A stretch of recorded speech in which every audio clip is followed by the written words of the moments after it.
have been discussing about transmission photoelasticity, and I said one of the key parameters that needs to be determined is material stress fringe value.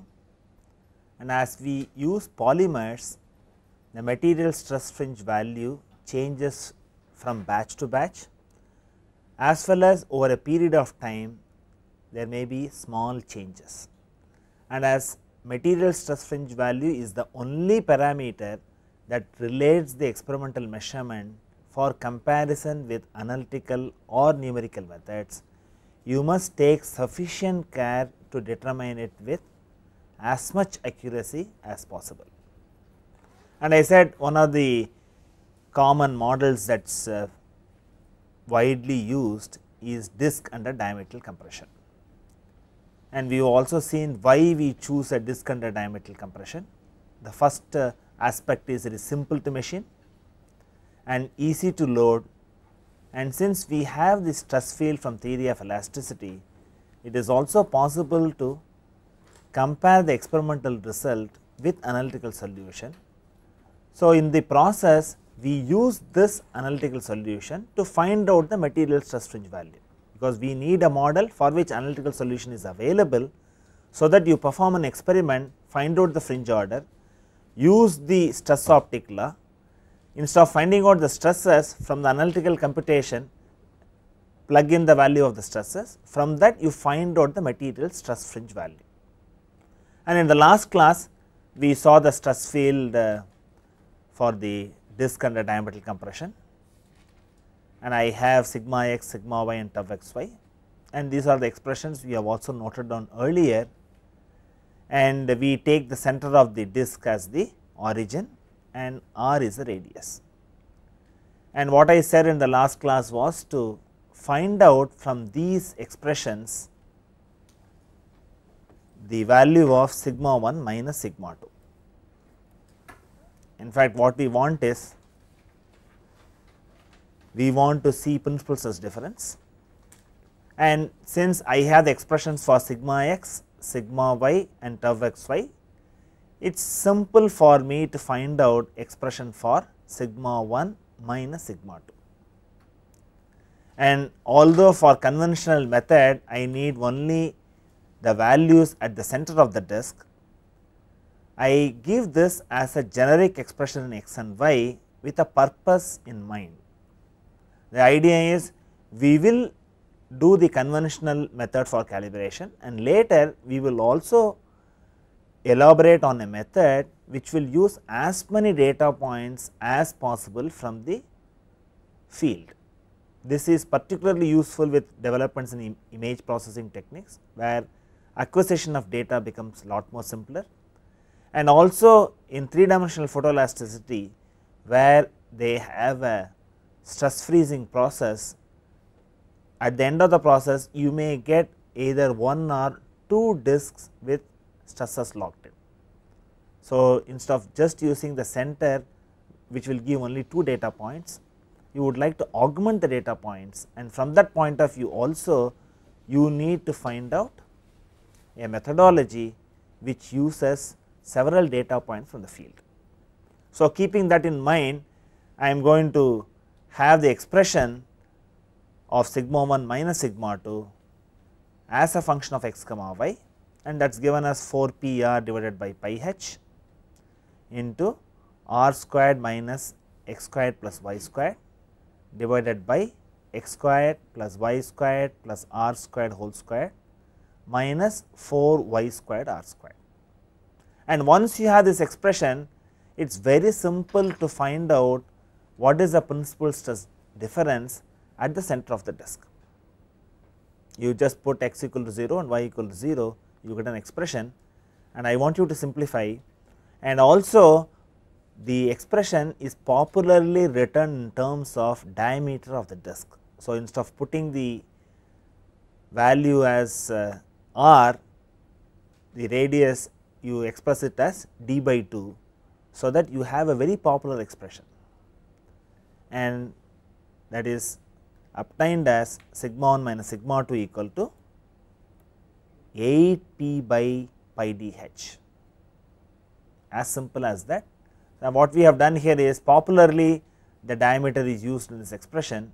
So, I wanted you to replace r as d by 2, and from stress optic law we know what is the expression of sigma 1 minus sigma 2 in terms of fringe order and material stress fringe value. Now, the focus here is not to find out the stresses at the center of the disk, but to find out the material parameter. So, that is my focus, that is why I have taken a problem for which I have an analytical solution. The key point here is, if you machine the disk perfectly circular, which is easy to do if you have a lathe, and if it is also loaded properly, then this comparison can be almost exact. So, that the focus is to find out f sigma as accurately as possible. So, you have a good model, and you will also have to evaluate n, and we have already seen compensation techniques to find out n with at least second decimal place accuracy. So, we can find out n accurately, and we can also find out f sigma accurately from the experiment, and we will modify this expression in a manner to directly find out what is f sigma.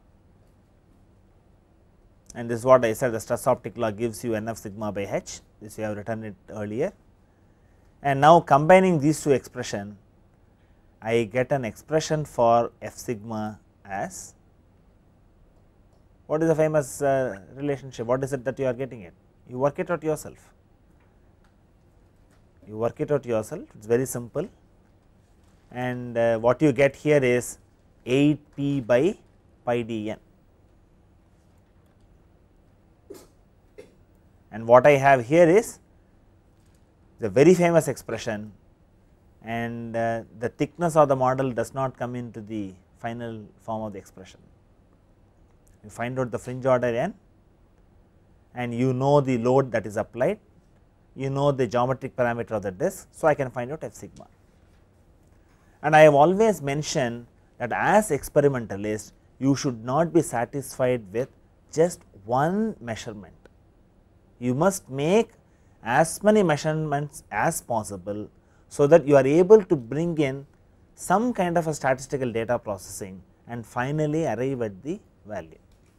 And in this case, what you can do is you can keep on varying the load and find out n for all these loads, and then you can plot a graph, and from the graph you can determine the value of p by n. Then you will have some kind of an averaging process in arriving at the value of f sigma. And what we will do is, we have now plotted a graph between p and n, and I have shown many data points. In practice, you may not do so many experiments, you may use 7 or 8 experiments, and then you will get 7 or 8 data points, and this is shown to illustrate what I can do with this data point. First thing what you find is there is scatter, and scatter is possible in any experimentation. Scatter is inbuilt in experimentation, that is why this is emphasized, the scatter is emphasized little more. You may not have so much scatter, some form of scatter will always exist in any experimentation. As experimentalists, what you need to do, you need to make the best value possible. One simple approach is, I can draw a graph such that the points lie on either side of the graph equally. So, when I do that, what happens? I have a graph which is drawn, and this is how you have the graph, and I have points lying on either side, and this process is nothing but a least square evaluation by a graphical approach. So, what I have done is, I have drawn a graph. It is sensible to draw a graph such that points of scatter lie on either side of the graph evenly, and what you have implicitly done is, you have actually done a graphical least square analysis. So, what we have taken the advantage is, we have taken the advantage of large number of data points. From a graphical approach, you find out what is p by n, and once you plug in this p by n in this expression, I would get the value of f sigma as accurately as possible from a simple experiment, and I can find out n accurately by Tardy method of compensation, where I have to just rotate the analyzer for each load. I have to rotate the analyzer, find out the fractional fringe order. And I also mentioned earlier, in early days people had a very complex loading mechanism, wherein they will adjust the load so that you have a data point, you have the fringe passes through the center. The data point here is the center of the disk. So, they have to adjust the load to make the fringe passes through the center. Instead, if you are in a position to apply a compensation technique, and Tardy method of compensation is so simple, I just rotate the analyzer, I get n accurately. Our focus is to get f sigma accurately. For us to get f sigma accurately, you must measure n accurately and then draw the graph, and then from the graph find out p by n and then use this expression. This is so far so good when you are able to do a live load experiment, where I can keep changing the load and find out what is the fringe order at the center. Suppose I do a stress freezing, which we would see later. At this point in time, you understand there is a thermal cycling process by which I can lock in the stresses inside the model. And when I lock in the stresses inside the model, I must also place a circular disc under diametral compression within the thermal cycling process. Whatever the O1 that I use, I must keep this loading mechanism inside. Allow also a circular disc to pass through the same thermal cycling. Then finally, I will take out the circular disc, and in that I have the fringe information. I have the fringe order at the center. Even if a full fringe is not passing through the center, I can always find out by Tardy method of compensation. But if I want to have additional data, then I need to have one more disk. For every data you need to have so many disks, and your O1 will not have space to keep so many disks under diametral compression. So, you need to think of a different strategy. Because I record a whole field information, why not I use the whole field information? That is the focus, and you have that given as method of linear least squares, and we want to use whole field data to evaluate material stress fringe value. And in this case, the resulting equations are essentially linear, and I call this as linear least squares analysis. And the credit to introduce these kind of methodologies goes to Professor Sanford. He was the first person to initiate this kind of a thinking in experimental mechanics. This was initially obtained for finding out disk under diametral compression, then it was used for fracture mechanics problems, finding out stress intensity factor and sigma naught x. We would confine for the time being how you can find out the material stress fringe value. Now, I said that you can use as many data as possible. What way we can go about? Essentially, we are going to use a computer to do all this processing. Why not we also look at certain additional features to our analytical model? See, one of the common problem in any one of this, we have also looked at what is the time edge effect. As a function of time, you have spurious fringes, which we have to avoid for all practical purposes. But you may also have some amount of residual stresses locked in while casting a sheet. Since I am going to find out the value of f sigma by processing the field information, I can also improve my model by also incorporating the residual by the fringes. Your mathematics may finally say residual by the fringes is very close to 0, that is welcome. But since we lose the luxury of processing just one data point, we are going to work with the computer, and why not we try to have a better model which is logically fine. So, we bring in the residual strength effect also, and that is what we will do. And what is that we will do? Engineers are very happy with straight lines. We will, if we want to do anything first, we will first find out whether I can fit a linear graph. If I am able to do that, if my results come, I am happy. Only if the result does not come, I go for non-linear. So, one of the very simple aspect what we can do is, when I say I will also model the residual birefringence in the analysis, a simplest assumption possible is idealize this as a linear variation. It will be a function of x comma y.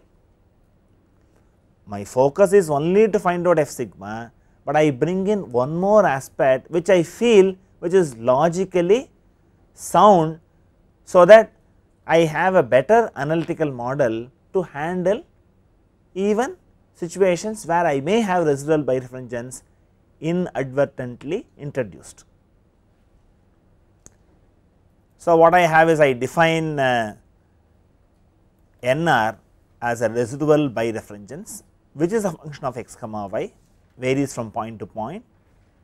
I make this as Ax plus By plus C. So, I am introducing a new function. In that case, what are the unknowns?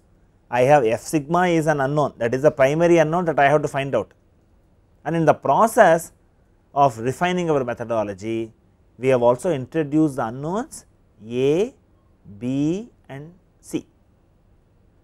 This you have to understand.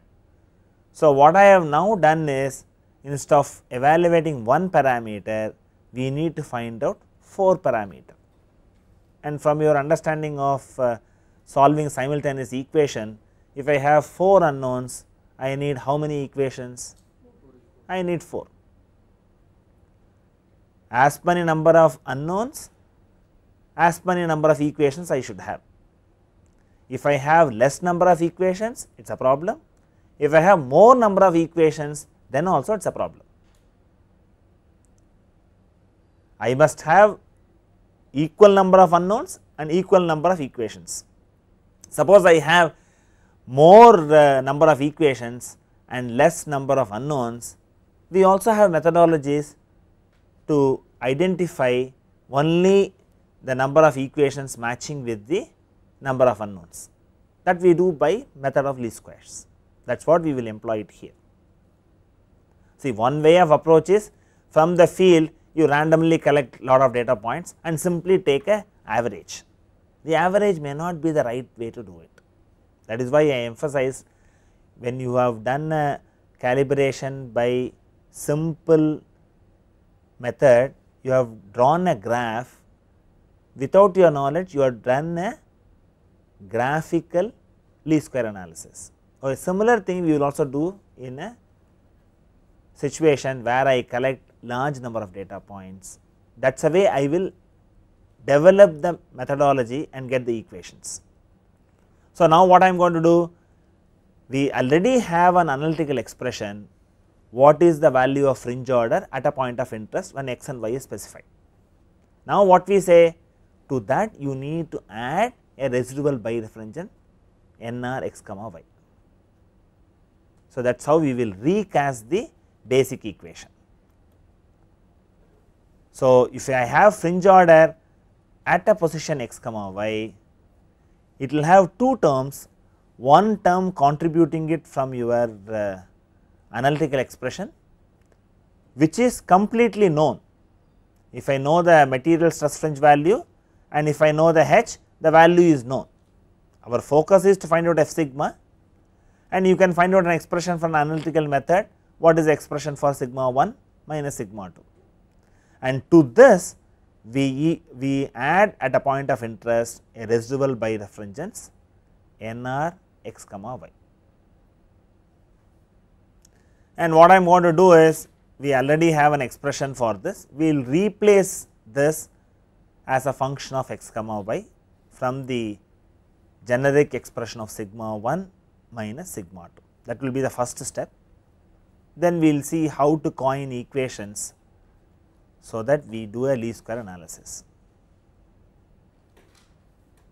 So, what I have is, we already know sigma 1 minus sigma 2 as a long expression, and we recrystalline as S as a function of x comma y, which is nothing but sigma 1 minus sigma 2 into h. So, I have this as 4 p r divided by pi multiplied by r squared minus x squared plus y squared divided by x squared plus y squared plus r squared whole square minus 4 y squared r squared.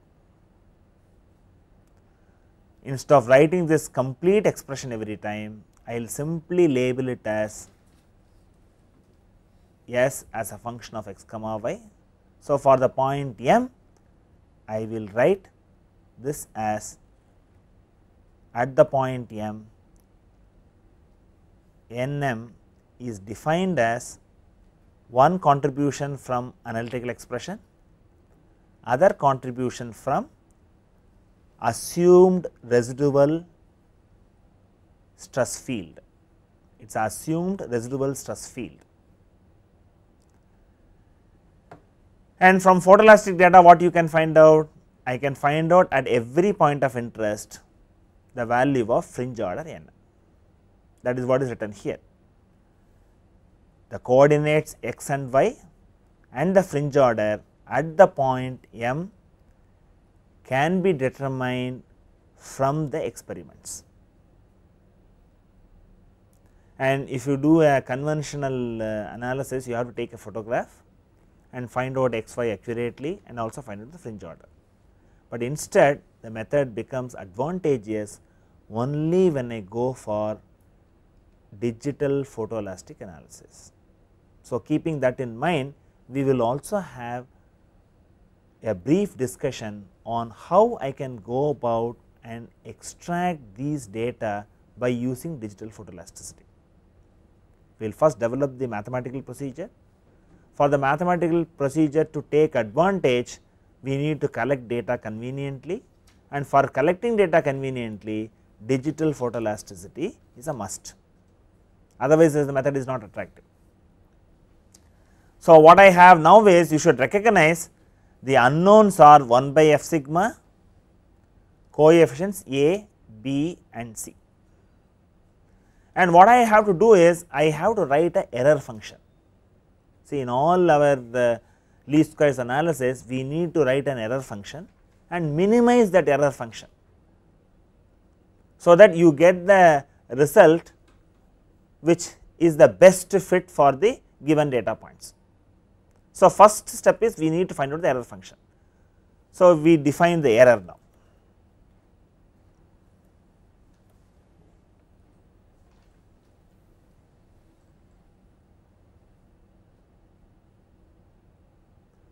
And this is again emphasized, we take several points in the field and you get over determined set of equations, and the usual method to solve such a system of equation is to obtain a new set of equations using the least squares criteria.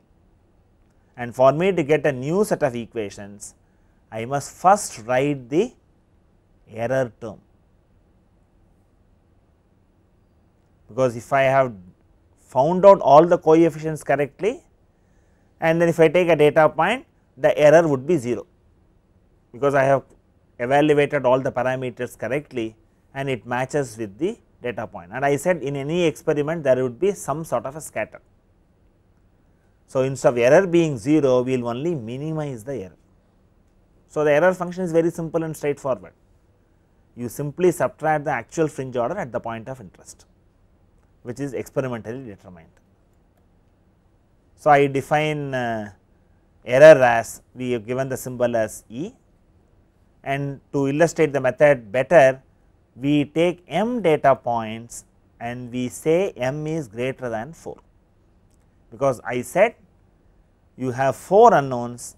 Since I have a whole field information available, I can take many data points and I will ensure that I have at least number of equations greater than the number of unknowns. And we will also finally see a recommendation for this methodology to work. how many data points are recommended. Though our ultimate aim is to find out only 4 unknowns, we would use many data points. People have also developed a methodology called sample least square methods, because finally you should not get different values by taking different sets of data. So, when you do a statistical analysis, you must also develop the statistical procedure that when you adopt a procedure, you get one unique value for a given experiment. You do not want to have multiple values. So, you take the statistical methodology to its logical conclusion. So, that we will see later. For us to write the error equation, we first ensure that m is greater than 4. If m is equal to 4, there is no need to write this error equation at all, and that is not what we want, because I may select 4 points, somebody else may select 4 other points, and each one will end up with a different result.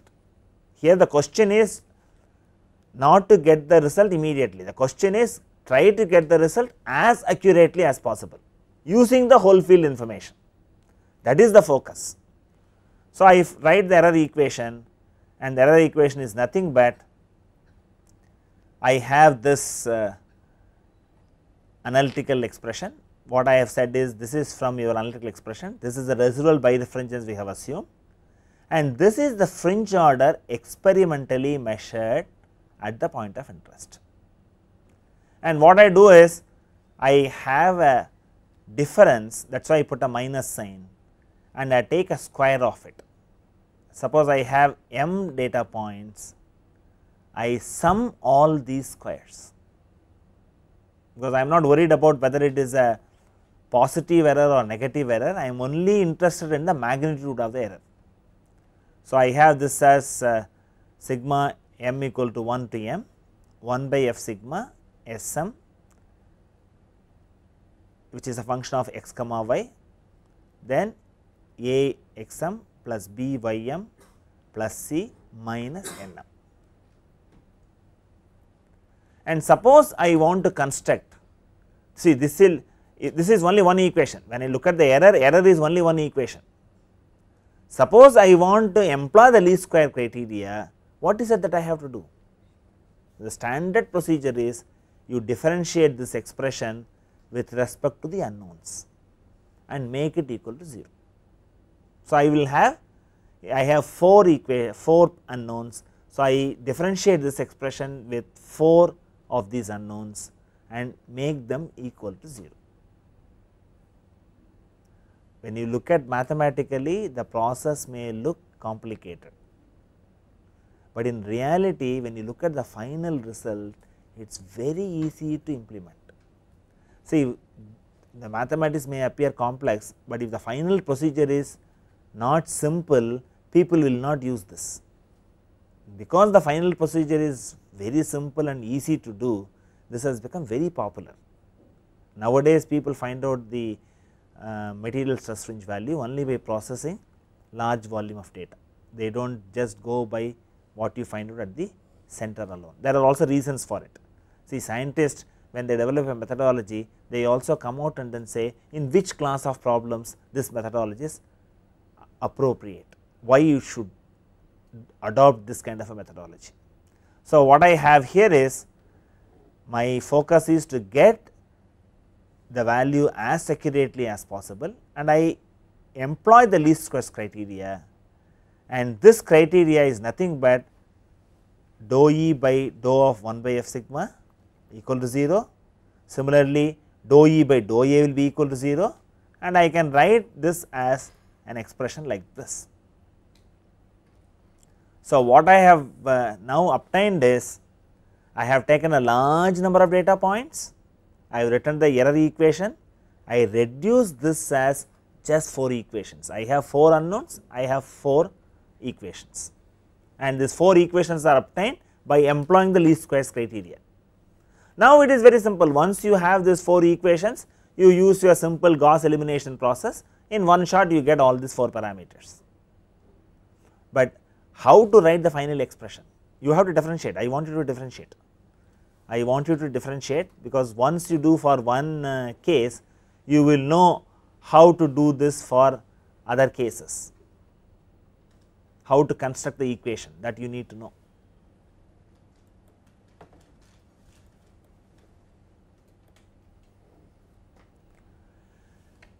because the idea here is we want to get a unique solution.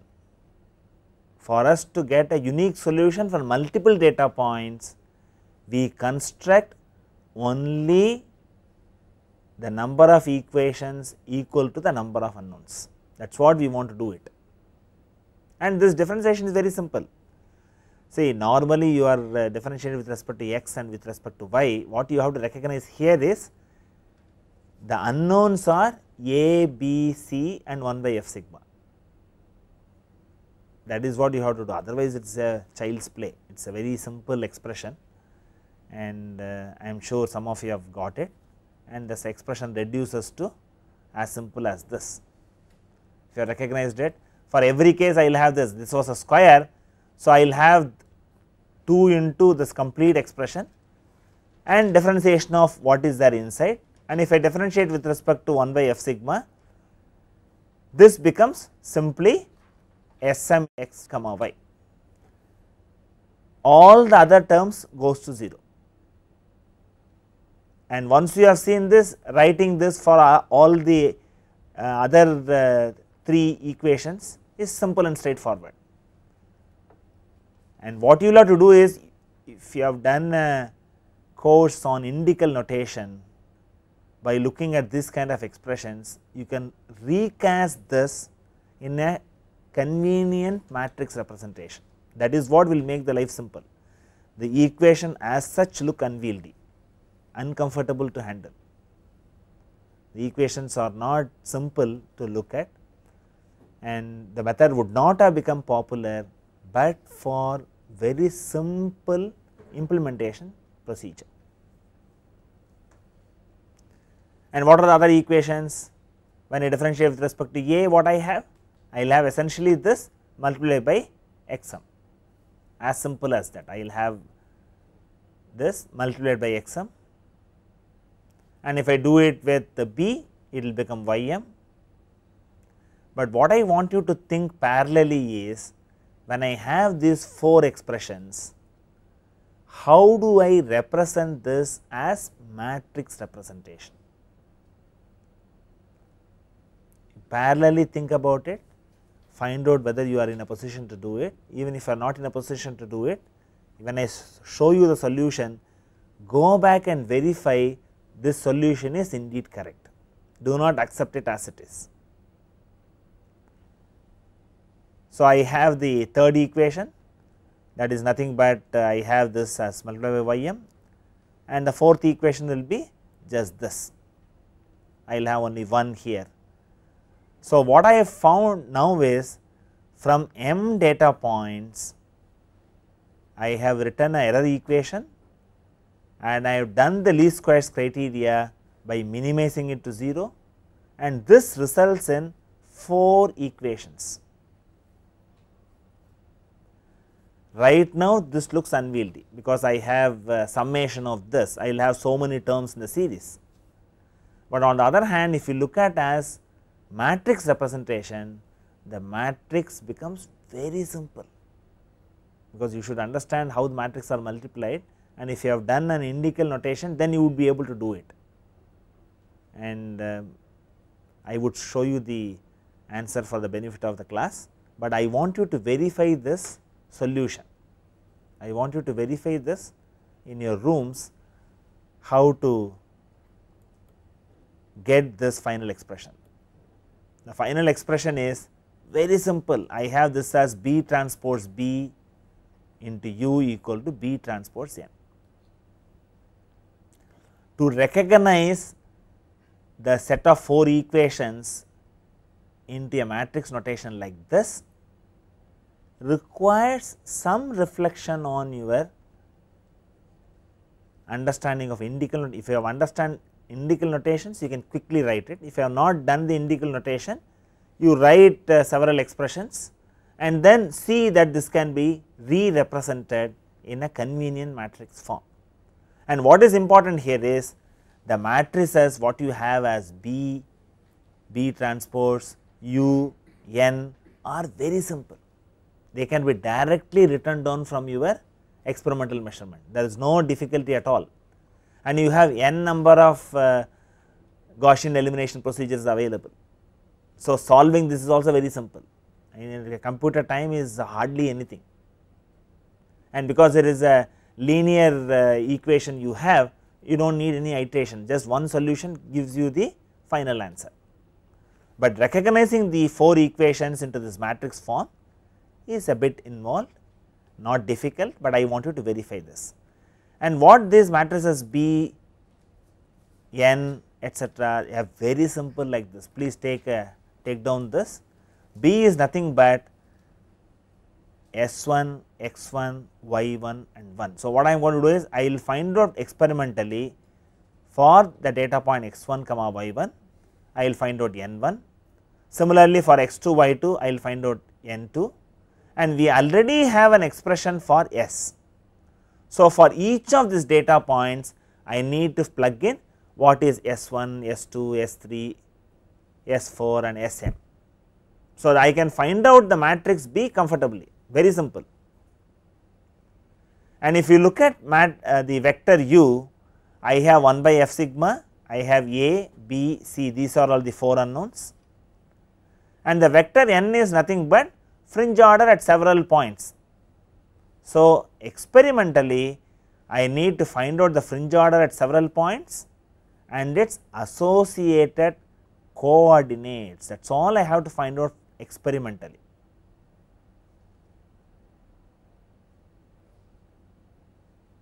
And from an experimental point of view, I can determine them conveniently if I have a digital photoelastic approach, but even manually you can do it. In fact, I have one of the assignment problems where I have a circular disc under diametral compression with the fringes, and I would expect you to extract these data manually, so that you appreciate the advantage of a digital photoelastic approach.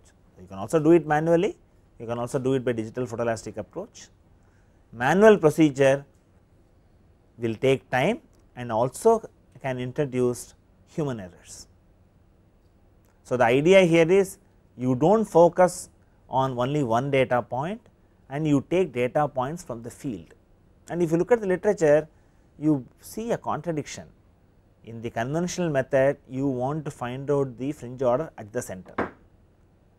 In the method where you use whole data point, they recommend, because it was tailor made for the stress freezing approach, where when you do the stress freezing, because the material reaches its critical temperature, the load application points will become flat, and because of that, in those applications the center value does not match well with your analytical solution. So, you need to avoid the center and take data. This is not the case for live load model. If you are using a live load model, center is also acceptable. If you are not using a live load model, if you are using a stress frozen model, because the stress freezing process you get the load application points become flat, this method is advantageous. I mean, once people develop a method, they must also say under which conditions the method is required, why it is advantageous. You have to look at it from that perspective. The method has become popular because I can construct matrix B, vector u and n very easily from measurements, and finding out the final result is very simple and straightforward. You can do it by several simple methods. And I said, when I am developing a statistical method, I must also ensure that I take advantage of the statistical processing completely. So, that is why I call this as sampled least squares analysis, because I want no preferred selection of data points. Any set of data points which I select should yield me one unique value. The focus is the final results are nearly independent of the choice of data points from the field. To achieve this, the least squares technique has to be combined with a random sampling process, and this is very simple to implement. There are random number generators available, so you can easily do that. And what you basically do is, you collect a large number of data points, and out of this select a small subset of data points. You do this in random order and apply least squares techniques for each of its subset. That is how you bring in your randomization. So, you collect large number of data points, from that you take a small subset, and this subset select from these master data points randomly. And there are also recommendations how to statistically condition. So, what they recommend is collection of 40 data points from the field with 20 data points for each subset, which is repeated 6 times is adequate for parameter estimation. Because in this case we know only 4 unknowns have to be determined. For 4 unknowns they suggest, based on experimentation, collect 40 data points, and from the 40 data points at a time randomly select 20 of them and repeat this process 6 times, and finally you take the average of this, you will have one unique value for the F sigma, and this is called sampled least squares analysis.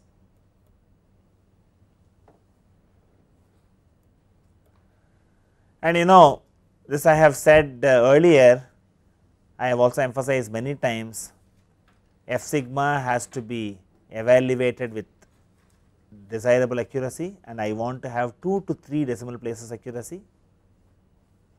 And I have also mentioned, particularly in the case of stress freezing, due to spread of applied loads, the agreement between the theoretical and experimental value at the center of disk is off by about 4%.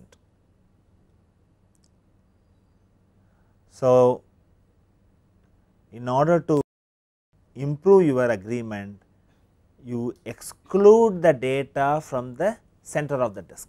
There is a particular zone people have also identified, and when I want to do all this, it is desirable that I go for digital image processing methodologies. So, that is what I have here. So, the recommended zone is R by R equal to 0.3 to 0.5.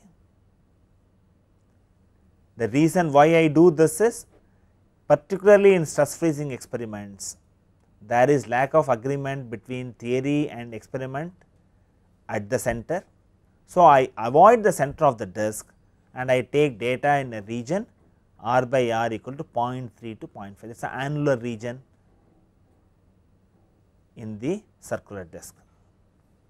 And as I mentioned earlier, when I have to do all this, when I collect large number of data points, see manually what you will have to do is, you will have to identify the center and then pick out data points. You may have to magnify the picture, pick out data points, and then do the calculation. It will be very time consuming. On the other hand, you simply go and click the cursor at selected data points, and your computer automatically understands XY position and also the fringe order. Do not you think it is a very simple approach? But in order to do that, you need to have some background on what is image processing. So, we need to use image processing techniques to identify fringe skeletons, and mind you here, one of the earliest developed in digital photoelasticity mimicked what they did manually. They have not looked at fundamentally what is the requirement and how to go about. We were finding out the fringe skeleton manually, now let us find out the fringe skeleton by using a computer. That is the way people have looked at it, and those methods are also useful in certain applications. Though you have phase shifting techniques which give you fringe order at every point in the domain, fringe skeletonization has its role in certain kind of problems. So, what we will now look at is, what is the basis of these image processing techniques. Our focus is to find out the data in this annular zone, but for me to do that, we need to know certain elements of digital photoelasticity which would be of interest to us. So, what do you do in digital image processing? You replace the human eye by a digital camera, and this is what I have here. What I have here is I have a basic polariscope, and instead of a human being viewing the fringe pattern, I have the CCD camera and I have this model plate with a hole, and I see beautiful fringe patterns on the computer. So, what you see here is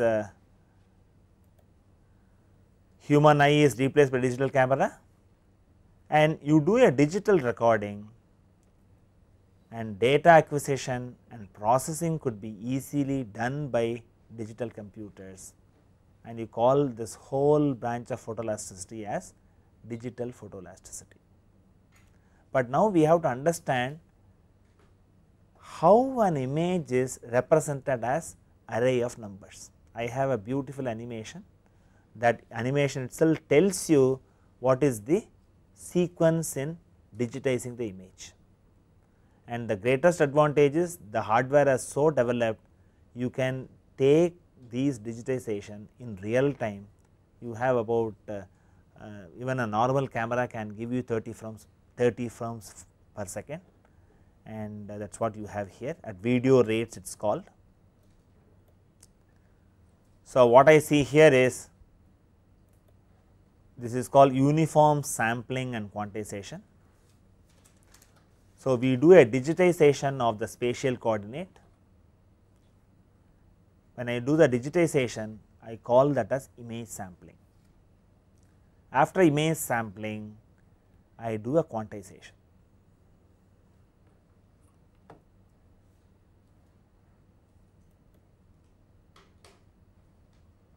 And what you have here is the most common method for digitization is a regularly spaced square array of points. And what I have here is an optical image, and what you have here is I have an optical image, and for illustration a small sample area is taken.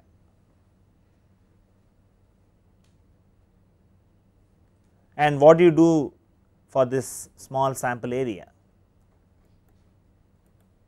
And if you look at this, I have this fringe pattern enlarged. This is further divided into smaller areas, which are further divided into small areas, and this is called a pixel. So, what I have here is a very small element you find out.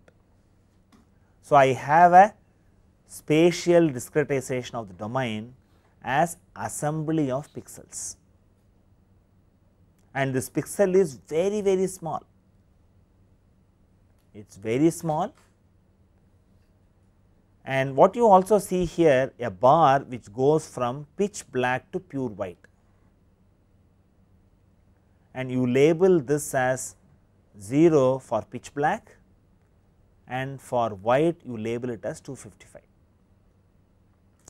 So, what you are going to do is for each of these pixels you are going to assign a number between 0 to 255. So, what do you get the result? The final result is the whole image will be available as a array of numbers. And note down this axis, you have this as origin, in all the monitors you have this as the origin, and x is defined like this and y is defined like this, y is positive downwards. For all your graphic applications, this is how you will have the screen origin, and when you design your own software to plot, you must take this into account and match it with your, suppose I want to plot the circular disc under diametric compression, where center is taken as the origin. So, you should know what is the origin in digital screen, what is the origin in your physical problem, and use it appropriately while plotting. They are very simple things, but these simple things also you should know, otherwise you get stuck. Okay. And what you have here is the spatial discretization could be an array of 512 by 512 or 1024 by 1024. Now, you have much higher spatial resolutions have come. What is quite common is 512 by 512 or 1024 by 1024. And once you have a picture element which is abbreviated as pixel, you are providing a number between 0 to 255, and this has come from 8-bit gray level quantization. If I have 16-bit, I will have a much more division, but 8-bit is very common. So, the amplitude digitization is called gray level quantization. So, I will essentially have a number between 0 to 255 representing this image. So, that is what you have in the next slide. So, what I have is, when I use a digital camera, I essentially get a matrix consisting of integers. So, what I have is, I have the image available as numbers. So, then I do number crunching, I can extract the features, I can see the intensity variation much more closely, all that is possible. That is how the digitization is a very key, and I am also in a position to record the intensity data. Though in initial development of digital photoelasticity, people only worried about fringe skeleton. Even in fringe skeleton, people had binary based methods and as well as intensity based algorithm, and intensity based algorithm performed much better than binary based algorithm. Later on, people had a paradigm shift where they directly recorded intensity data, processed this intensity data to find out fractional retardation and theta at every point in the domain. The key to all this development is first digitizing the image, and this digitization you can do it in real time. That has made the technology very attractive for you to employ in photoelasticity, and you have digital photoelasticity that came up. So, in this lecture what we had seen was, we had looked at conventional method to find out material stress fringe value. In that, we actually found out fringe order at the center of the disk for various loads, and we collected the data in the form of a graph, and we drew a line which passes through the points such that the points lie on either side evenly, and I mentioned this is a graphical least squares approach. Then we said we would not worry only about one data point from a disk, since we record photoelastic fringe, which is basically a whole field method. Why not I use data from every point in the field? For that we said we are getting into a over determined set of equations, because the parameter to be determined is only one f sigma, and if I collect large number of data points, we also felt why not bring in one more aspect, namely the residual birefringence, also evaluated as part of your experiment. So, we brought in 3 more parameters A, B and C. So, finally, we have to find out 4 parameters, but we may end up taking 40 data points. That is what the recommendation we saw. And we also said that we will go for a sample release square analysis, so that the final value of f sigma is independent of the choice of data points that I take. And I also mentioned all this mathematical development looks fine, but from implementation point of view, if you do it manually, it looks cumbersome. On the other hand, if you go to digital photoelastic approach, collection of positional coordinates and fringe order becomes lot more simpler. And for us to appreciate how digital photoelasticity functions, the basic aspect you need to understand is how an image is digitized, how an image is represented as an array of numbers. So, we have looked at what is sampling and what is quantization. So, at the end you have the image available as a set of numbers. So, in the next class we will see how to extract the skeleton from such digital images. We will have only a very quick overview of it, we will not get into much of the details. we will get into a quick overview of it, then proceed with conventional photoelasticity. So, in between the lectures I would try to give some aspects of digital photoelasticity, and that is how we will also get introduced how conventional photoelasticity could be viewed from a different perspective.